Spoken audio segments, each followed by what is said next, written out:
What you're about to hear is the story of a kid buying his own food, clothes, and school supplies since age 12, while his parents ran up restaurant tabs and paid for cable packages they couldn't live without. Then his dad walked into the kitchen with a printed contract and told him to start paying $600 a month in rent. He was 14. He didn't sign. What he did instead, quietly, methodically, without losing his composure once, is one of the most calculated moves I've covered. This one's for every guy who ever had to figure it out alone, while the people who should have helped just watched. Let's go. My parents cut off my food and clothes at 12, then handed me a rent contract at 14. So I documented everything and let the government walk through their house. I'm 23 now, and I've been meaning to write this out for a while. Partly because it helps to get it down somewhere. Mostly because I know there are kids out there right now Googling, "Can my parents legally charge me rent at 1 in the morning?" And I want them to find this and understand they have options. So here it goes. My parents weren't abusive in the way most people picture. No hitting, nothing that would have been visible from the outside. What they were, and I've had years to get clear on this, was financially checked out. Not broke, not struggling, checked out. My dad had a solid salary at a financial consulting firm. My mom stayed home, and they had a house in a decent neighborhood, a 60-inch TV, a premium sports package, and a country club golf membership. They prioritized what they wanted and quietly moved everything else off their list. Their kid just happened to be one of those things. It started when I was 12. I asked my mom to sign a field trip permission slip, and she used the moment to inform me that since I was getting older, I should start buying my own school lunch. Her framing was, "You need to understand the value of hard work." I nodded because what are you going to do with that at 12 years old? From that point, the school supplies stopped. When I mentioned I needed notebooks and pencils, she told me to figure it out and pointed out that other kids my age had jobs. Which, fine. Except that conversation was happening while my dad sat in the next room watching his premium sports package on a television that cost more than everything on my school supply list combined. They'd just bought that TV a few months prior. Just thought that was worth mentioning. I started babysitting neighbors on weekends, dog walking after school. I figured out which dollar stores actually had usable supplies and which ones were garbage. I learned what unit price meant on a grocery receipt before most kids my age knew how to do laundry. The embarrassment of showing up to school in pants that were 2 inches too short, shoes held together mostly by hope, that kind of thing stays in your chest. But I got good at looking normal, kept my head down, and kept moving. Dad had a whole routine he did when I came home tired from work. "Look at our little entrepreneur," he'd say, grinning. Then he'd explain to whoever was listening that this was exactly why you don't just hand kids everything. He was proud of the lesson he was teaching. The part where he'd actually implemented any of it himself, that part he'd quietly skipped. But the lesson? He had that locked down. I was in the kitchen making myself a peanut butter sandwich for dinner while he delivered this speech. Just wanted to mention that. By 13, food had become its own situation. They'd started ordering takeout a few nights a week. Chinese food mostly, pizza sometimes. The burgers from a place near the highway that smelled incredible and cost more than my entire weekly food budget. The kitchen cabinets on my side were basically empty. I learned to stay in my room until they finished eating so I didn't have to sit there watching. My mom, mid-container of fried rice one evening, suggested I could just get a grocery store job and buy my own food, like an adult. I was 13. I nodded, filed it away. The lawn care business had started expanding around this time. I bought a used mower off a neighbor for $40, got a basic trimmer, and picked up a handful of regular clients on the street. By the end of 8th grade, I was clearing a few $100s a month, which, and I need to be direct here, is more financial discipline than either of my parents had demonstrated in years. I tracked every dollar in a budget notebook. I knew my margins. I compared prices per ounce on peanut butter, while they were impulse buying electronics, and paying restaurant prices for meals my mom could have made at home for a fraction of the cost. The math on their lifestyle didn't work, and I could see it clearly even then. I was 12, 13 years old, running a tighter budget than both adults in my house combined. At a family gathering, my mom told her sister it was embarrassing to have a son who dressed like he shopped at a thrift store. Said people would think they didn't take care of me. I was standing right there when she said it. I kept my face very still and said nothing. Dad had a thing he'd say to his friends at the country club about how his kid understood the value of a dollar, unlike these other kids whose parents gave them everything. He delivered it with genuine pride. Actually, I should back up. I'm pretty sure that particular speech happened during a Saturday round, which ran about $70 including the green fee. Whatever, doesn't change the point. The hypocrisy had reached a level where it was almost impressive, almost artful, honestly. Hold on. For the listeners at home, this is me, not the OP. I need everyone to sit with what just happened here.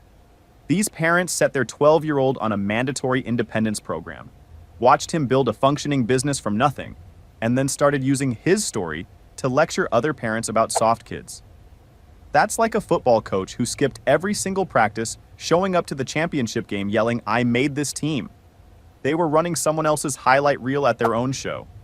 And their kid is standing at a family gathering being told his secondhand clothes are embarrassing by the people who stopped buying him clothes. Just want everyone to be tracking that.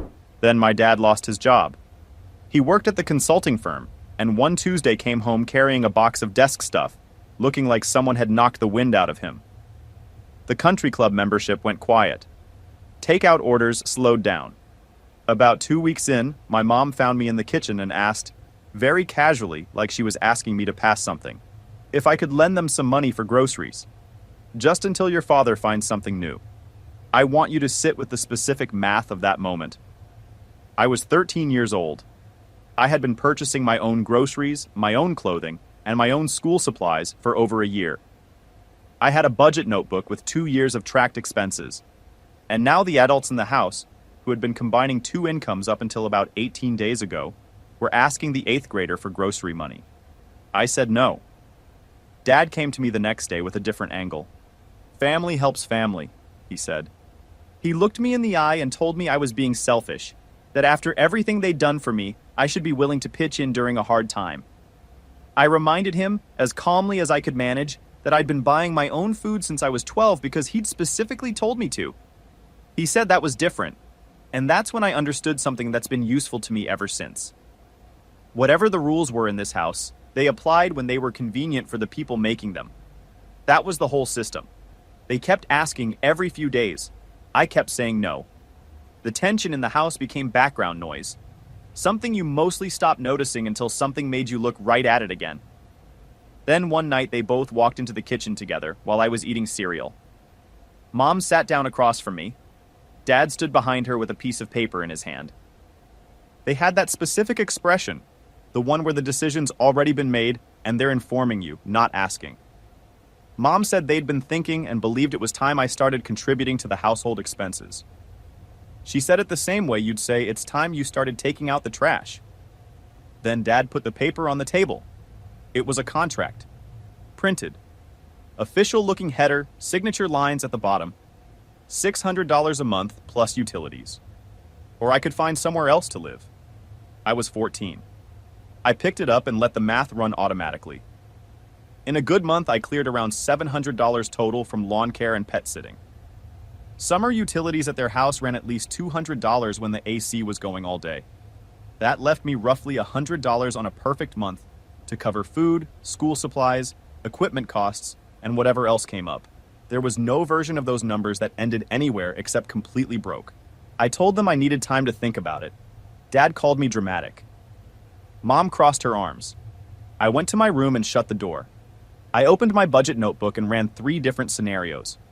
They all ended the same place. Then I got on my phone and started researching whether parents could legally charge a minor child rent. I dug into state statutes, legal forums, legal aid websites, anything relevant I could find. Some forums had people saying their parents charged them rent as teenagers, and it was fine. Others said it was neglect. The legal aid sites were more specific. Parents are required by law to provide food, housing, and basic necessities until a child turns 17. Charging rent to a minor is questionable on its own. Charging rent while already failing to provide those necessities is a completely different conversation with a different legal name. I found one site that laid out the specific state obligations clearly, and I read it probably 4 times to make sure I understood it right. One forum post I found had a kid in a similar situation who said he'd contacted his school district's family services office and they'd connected him with free legal help. I wrote down the phrase legal aid in my notebook. Then I screenshot every relevant page I could find and saved everything to a folder. Backed it all up to a cloud account with a password they'd never guess. Fell asleep around 1 in the morning with the phone still in my hand, the screen still open to a legal aid page. My alarm went off and my eyes hurt from the small text. Okay, timeout. Listeners, me jumping in. I need you to understand what this kid just did. His parents handed him a lease agreement at 14, and instead of crying, begging, or signing it, he cracked open a research session at midnight like a junior paralegal on deadline. He's not panicking. He's building a case. His parents thought they were cornering a kid and accidentally activated the one person in that house who actually reads contracts before signing. I'm going to go ahead and say it. The next few minutes of this story might be the most quietly satisfying thing I've covered on this channel. Stay with me. The next morning at school, I found the teacher I trusted, Mrs. Holloway, who taught me English the year before and had never made a big production out of anything. I'd talked to her once when my grades slipped and she'd handled it without any drama. I found her before first period and walked her through most of the situation. She listened, asked a handful of specific questions, and told me she had some contacts she wanted to reach out to. 3 days later, I was sitting across from a man named Nathan Cole in a small downtown office. He worked for a free legal aid organization, early 30s, glasses, a tie that didn't quite go with his jacket, file boxes stacked literally everywhere. One stack near the window had a coffee mug balanced on top that looked like it hadn't moved in months. He had me start from the beginning and tell him everything. I did. When I got to the rent contract, he stopped writing and looked up. He confirmed what the research had already suggested. Parents can't unilaterally decide to stop providing basic necessities and replace them with an invoice. The combination of 2 years without food or clothing support, plus a demand for $600 a month from a 14-year-old fell squarely into neglect territory under state law. He was clear about that, not alarmed, just matter-of-fact about it. I showed him everything. The budget notebook, every dollar made and spent from age 12, and yes, it was organized neatly because that was the whole point of keeping it. The documentation folder on my phone, photos of empty cabinets, their takeout bags in the trash, my own meals by comparison. His expression got tight looking through it. When I mentioned the mower being left out in the rain, I watched his jaw tighten a little more. Nathan said the documentation was solid and offered to send my parents a formal letter. Not a lawsuit threat, just a very clear professional notification spelling out their legal obligations and the specific statutes involved. He said it wouldn't force them to change anything, but it would make it impossible for them to claim they hadn't known where the line was. I said yes before he finished the sentence. He printed out information on my rights, gave me his direct number, and said to call if things moved fast. Walking out of that office, I definitely felt something I hadn't felt in a long time. Like someone with actual authority had been handed the same set of facts I'd been carrying around and had immediately understood what they meant. That felt significant. That evening, I came home to find my parents waiting on the contract. I told them I'd talked to a legal aid attorney. Mom's face went pale. Dad's jaw tightened. And then he started, about how I was threatening them, how I was turning a family matter into some legal situation, how I was making them look like bad parents. His voice climbed with every sentence. I waited for him to finish. Then I told him calmly what Nathan had walked me through. They were legally obligated to provide basic necessities regardless of any rent arrangement, and what had been happening in this house since I was 12 had a documented record and a legal name. I said I was happy to help with chores and contribute in reasonable ways, but I wasn't signing a contract that handed over my entire income. Mom started crying. I recognized that particular performance. I'd seen it enough times to know exactly what it was for. I turned and walked to my room. They screamed about ingratitude and disrespect behind me until a door slammed hard enough to shake the walls. I locked my bedroom door, sat on the edge of the bed, and texted Mrs. Holloway to let her know what had happened. Wait. Listeners, me again. I want everyone to appreciate the chess that just played out. His dad prepared a full guilt trip monologue. His mom had the crying queued up and ready. They had the entire routine. And this 14-year-old walked in, let his father finish the complete speech, and then said, I'm paraphrasing, "Cool story, here's what a lawyer told me." No yelling, no begging, just the result, delivered calmly. Captain Financial Philosopher, thought he was running a negotiation, and my guy showed up with a legal summary. You know what's better than winning an argument? Refusing to have one. He handed them the outcome and walked away. About a week later, the certified letter from Nathan arrived. I wasn't home when it came, but I could tell the second I walked through the door that evening. My parents were sitting at the kitchen table with documents spread out between them, and neither of them acknowledged me when I walked in. The air in that house had a specific dense pressure, like right before something breaks. They didn't approach me that night. The silence that followed was strange in its own way. Not quiet, just the absence of anything directed at me. They'd talk to each other in low, careful voices. They'd move around the house on schedules that seemed slightly adjusted, like they were orbiting something they didn't want to acknowledge. I went to school, worked my shifts, came home, made dinner, went to my room. Nobody screamed, nobody pushed, but nobody looked at me either. The house changed about 3 days after the letter arrived. The pantry got a padlock on it within 2 days. Specific shelves in the refrigerator were designated off-limits. They never technically refused me food, but they made it very clear what I was and wasn't allowed to touch. I'd come home hungry from a shift and find the pantry locked with a note about when they'd be back. Their leftover food sitting in the fridge I wasn't supposed to touch. I started documenting everything the way Nathan had told me to. Photos of the locked pantry, time-stamped. Photos of the empty shelves I was allowed to access. Their restaurant bags in the trash next to photos of my own meals, usually peanut butter toast or plain noodles. All of it backed up to a cloud account they'd never be able to get into. Anyway, that's the part that probably sounds dramatic written out, but honestly felt completely routine by that point. I'd been operating in survival mode long enough that building a legal file didn't feel weird. It just felt like another version of tracking expenses. Then the equipment situation happened. I came home from lawn work one Saturday to find all of my gear sitting in the middle of the yard, soaked through from a morning rain. My parents said they hadn't known it was going to rain and needed to move the car out of the garage for errands. My mower wouldn't start. I checked the engine, water damage, more expensive to repair than the thing was worth. I sat on the wet grass for a while and didn't move. Mrs. Okafor, my neighbor across the street, came out about an hour later and found me still sitting there. She looked at the mower, looked at my parents' car sitting dry in the driveway. Didn't ask what happened. She just told me to carry everything over to her garage right then and that I could keep it there permanently so this would never happen again. I loaded up the trimmer and everything else and walked it across the street. Grateful doesn't come close to covering it. My manager at the grocery store, Greg Alderman, had clearly been piecing things together. One evening during a slow stretch, he told me there was a permanent part-time slot open with consistent hours and a small raise. The steady schedule meant I could finally predict my income week to week, which sounds minor, but when you're stretching money that thin, it's actually everything. Employee grocery discounts knocked my food costs down noticeably too. A few days after that, I came home to find my dad in my room, going through my things. Bank statements out of order, documents in my desk drawer had clearly been moved. He said he had a right to know what I was doing with money while living in his house. I didn't argue. That afternoon, I opened a prepaid debit account online, moved most of my savings there, and set up direct deposit from work to go straight to it. My income became invisible to them. Around this time, Mrs. Holloway arranged a mediation meeting at school. Me, my parents, herself, and a district social worker, all sitting around a conference table.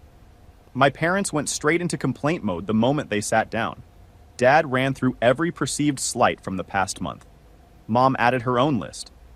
The social worker let them go for a while, then redirected with one question. What specific things are you currently providing for your son? The room got quiet while they tried to come up with things beyond a roof over his head. She asked directly about food, clothing, and school supplies. My parents gave answers that were vague enough to mean nothing. Then she turned and asked me the same question.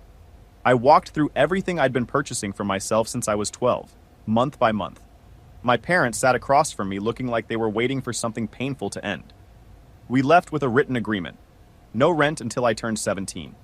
I'd contribute through specific listed household chores. Food access remained open at all times. The social worker printed copies and had everyone sign. I photographed mine the moment I had it in my hand. My parents were not happy, but they signed. And for about 2 days after that, the house was genuinely quiet in a different way. Not the tense, silent treatment quiet of the previous weeks. Just ordinary quiet. Like everyone had agreed, without saying it, to stand down for a moment and breathe. Then my dad did something that, looking back, was a serious miscalculation. I was working a shift at the grocery store, stocking shelves in the cereal aisle. I'd reorganized that aisle probably 4 times that week and was starting to have actual opinions about brand placement when I looked up and saw my dad walking through the front entrance. He was not there to shop. His face told me that before he got 10 feet inside. He walked straight toward me and started in, loudly, about how I was making them look like bad parents, dragging family business into the street, turning people against them. Customers were stopping to stare. I could feel my face going hot. Greg came out from the back room, walked over calmly, and placed himself between me and my dad. He told my father in a firm, level voice that he needed to leave the store immediately. My dad started in about his right to speak to his own son. Greg didn't move. He said if my dad didn't leave, he was calling the police for creating a disturbance. Something in Greg's expression settled it. My dad turned and walked out, through the door hard enough to shake the wall. I had to sit on a step stool for a few minutes. Greg came back over. "You did nothing wrong. We've got your back." His co-worker started filling out an incident report, date, time, full description, and told me if my dad ever came back, they'd call the police for trespassing without any hesitation. That was the moment the situation officially left my hands. Okay, I'm stopping right here. Listeners, me, not the OP, the same man who spent years holding court about hard work, personal responsibility, and the value of a dollar, drove to his 14-year-old kid's job and started screaming at him in public over a legal letter. In front of customers, in the cereal aisle. He got walked out of a grocery store because a manager threatened to call the cops if he didn't leave. You know how some people are always lecturing about consequences? Turns out that philosophy had an asterisk. It applied to everyone else. The Platinum Advice columnist, ladies and gentlemen, could not have scripted a better ending for that particular character arc. Mrs. Holloway filed a formal report with Child Welfare Services that evening after I told her what had happened at the store. 2 days later, I got a call from Ms. Raines, a caseworker who introduced herself and said she wanted to schedule a home visit to look into the situation. My parents went into full panic mode when I told them. Mom started deep cleaning every room in the house like we were being graded on baseboards. Dad spent the night coaching her on what to say, how they provided everything I needed, how I was overreacting to normal family disagreements, how this was all a misunderstanding. I listened to them rehearse from my room. I had no plans to perform. Ms. Raines showed up Thursday afternoon. Methodical, professional, kind in a matter-of-fact way. She asked all 3 of us baseline questions about the household and daily routines, then asked to speak with me alone in my room. I showed her the budget notebook, the documentation folder on my phone, the photos, the timestamps, 2 years of tracked expenses. She didn't look surprised. She took notes and asked clarifying questions about specific dates and amounts. After about an hour with me, she walked through the house room by room, photographed the pantry and fridge, and then had all 3 of us sit down in the living room. She told my parents, plainly and directly, that charging rent to a minor child wasn't legal under state law, that they were required to ensure I had consistent access to food and other basic necessities, and that she'd be conducting follow-up visits to monitor the situation going forward. My parents nodded and agreed to everything. Their faces were this specific combination of shame and barely contained fury, but the way Ms. Raines delivered it made clear she wasn't offering suggestions. She was describing conditions they would meet. The second her car pulled away from the curb, my mom walked straight to the pantry and ripped the padlock off without a word, threw it in the trash harder than necessary. My dad sat at the kitchen table, looking at his phone with his mouth tight. Neither of them said anything to me. The rent contract disappeared off the counter. Nobody mentioned it again. Over the following weeks, my parents started a slow, resentful drift toward functioning like actual parents. Food appeared in the pantry that I was allowed to eat without asking. My mom picked up a part-time job at a retail store in the mall and came home every night complaining about standing on her feet for hours and dealing with difficult customers. The educational opportunity in that was not lost on me, but I kept it to myself. My dad eventually landed a position doing overnight shift work at a distribution center. Left at 9, came back at 6 in the morning, slept most of the day. Too tired to start arguments, which made the evenings noticeably quieter. Then they tried one more creative approach. My mom came to me in the hallway one evening with a bright expression and proposed a chore credit system. The idea was that I'd earn points for doing household tasks, and those points would apply toward contributing to the bills. She presented it like she'd just thought of something genuinely new. I looked at her for a second. Then I said, "That's rent with extra steps, and the answer is still no." Her smile dropped and she went to complain to my dad about how difficult I was being. I emailed Nathan about it that night. He told me to document it clearly and keep declining. So I did. Mrs. Holloway helped me apply for a dual enrollment program a few weeks later. High school students taking actual college courses at the community college, tuition and books covered by the district. She walked me through the application in her classroom after school and wrote me a reference letter. I submitted everything and tried not to get my hopes up. A few weeks after that, on a Wednesday evening after a shift, I checked my email and found the acceptance notice. Full scholarship for books and transportation. Starting in September, I'd spend mornings at the community college and afternoons finishing high school requirements. I printed the letter and brought it out to show my parents. Dad looked it over and said, "That's good." Mom mentioned it would save money on tuition eventually. Their reaction stung a little. I'd worked hard to make that happen. But I was learning finally not to need their applause. Final update. About a month after the caseworker visit, we all sat down at the kitchen table with a formal written agreement. No rent until I turned 17. Specific household chores listed out. Pantry and fridge to remain accessible to me at all times. No locks, no restrictions. My income was mine, and I wasn't obligated to contribute to household expenses. We all signed at the bottom. I photographed my copy on the spot, and Mrs. Holloway kept the original in her files at school. 2 months after that, the big TV disappeared from the living room. Mom said they'd sold it to pay down credit card debt. The expensive sports package had been canceled permanently, too. The living room looked different without it, and I could tell they both hated every step of that. Dad complained about missing games. Mom kept mentioning how small the TV in their bedroom was by comparison. I didn't say that I'd been making exactly those kinds of trades, want versus need, luxury versus necessity, since I was 12. Didn't seem like the right time. Mom started attending a free financial literacy seminar her employer offered during lunch breaks. One evening I came home and found her at the kitchen table with budgeting worksheets spread out, going through income and expense columns. She asked me a couple questions about how I tracked my lawn care income. We had a normal conversation about money, just practical, back and forth, no defensiveness.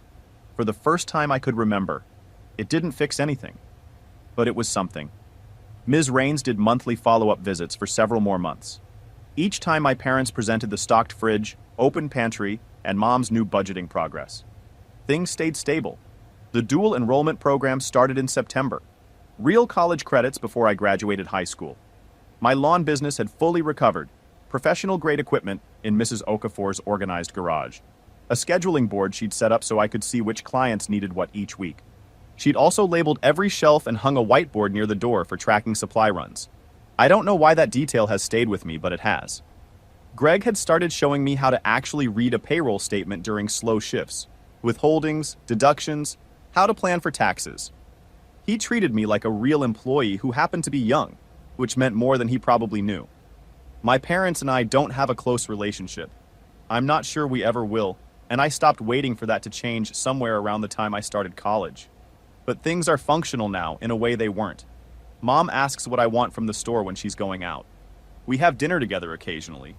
Last week it was chicken and rice, nothing special, and we talked about normal things. A quiz I'd done well on, a frustrating customer at her job, something that had broken at Dad's work. Nobody raised their voice. Nobody mentioned money. We just ate and talked, and then I helped load the dishwasher and went to my room. Ordinary. Which for us is actually a lot. It's not the family I would have picked, but I built enough of my own foundation that it doesn't really have to be anything more than what it is. I still have the original budget notebook, by the way. Every dollar I made and spent from age 12, right up through the first year of college. I don't know why I've held on to it. Probably doesn't matter anymore. Look, I'm not going to pretend this kid had it all figured out from day one. He didn't. He spent 2 years looking normal while dealing with things no middle schooler should have to deal with alone. But the moment his parents put a contract on the table, he didn't fold. He didn't beg. He went and got a lawyer, documented everything, and let the system do exactly what it was built to do. Sometimes standing your ground just means refusing to sign something. Drop your take in the comments. What would you have done in his position? And if you're not subscribed, hit that button so you don't miss what's coming next.